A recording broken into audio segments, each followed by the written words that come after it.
everyone, welcome back. Today we're taking a look at another brand new item from Wave 2 of Wild Roars from Jurassic World Rebirth line. This is this Spiclypeus. Kind of hard to say. But it's a nice ceratopsian. We have not gotten this one. This one is a brand new species. Pretty cool. It's a pretty hefty, heavy figure too. And here it is, the back of the box. As you know, we're gonna see the other three too after this. Pretty nice. So it has an action feature, and I kind of like the color. It's a little mute, but not too bad. We're gonna open this one and check it out. Alright, so we opened this Spiclypeus. Hoping I'm saying his name right. From the Jurassic World Rebirth line. So first impression, got little spiky things. I was really looking forward to this one. And I was hoping it was gonna be better. Not that the scope is bad, but first impression wise, honestly, the deco. I feel like if we flip the green and the gray, if the gray was the head and green was the body, it might have made a better looking figure than this kind of two-tone-ish. Definitely used a lot less deco than the rest of the wave. So, all right, so let's start. This one is a brand new species that we just got for this line. He is definitely one of the bulkier ceratopsians that we have gotten. We're going to compare it with a few in a bit.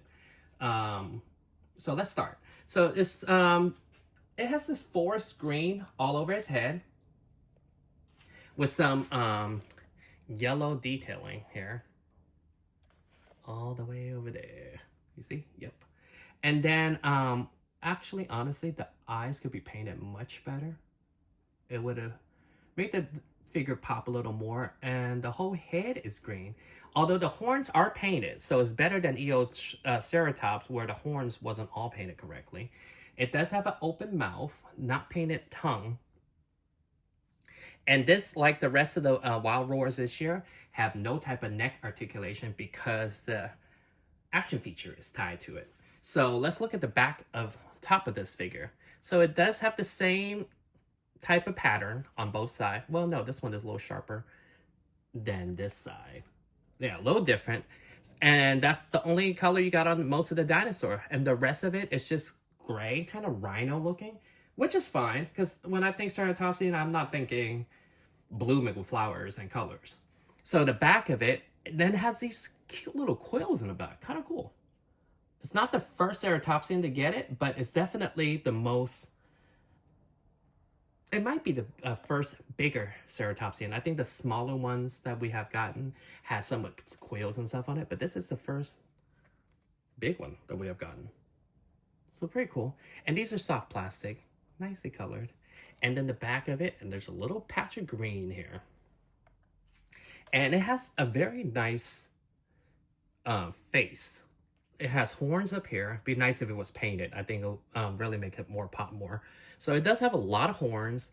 Very different than any other ceratopsian we got. It looks a little more... I guess a Chasmosaurus could look similar to this.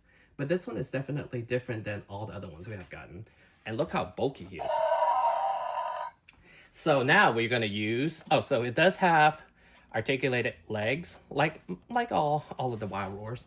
And then... So let's do the sounds.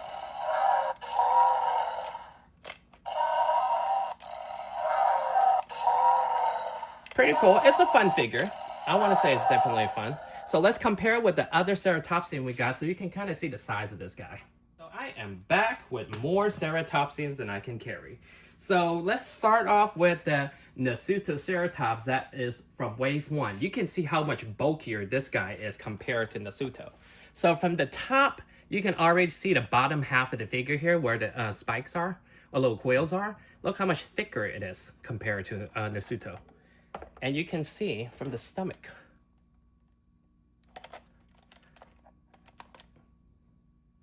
But size-wise, it's definitely around the same size as Nasutoceratops. Yeah, but it's definitely taller. And then when compared with a human figure, you can kind of see how big. It's a nice heavy figure, actually, honestly. And then next will be a figure we haven't gotten in a bit. Sinoceratops, one of everyone's favorite from the new trilogy, from the last trilogy anyways. Has the same, yeah, the batteries are dying, but has the same type of action feature. As you can, well, Sinoceratops is actually pretty thick of a figure too. That was a good one. You can see these ceratopsians are huge, but not too huge. All right, so we're gonna put that away. We could compare it with this guy. We got this back in Chaos Theory, Pachyrhinosaurus. One of my favorite ones. You can kind of see the size of them.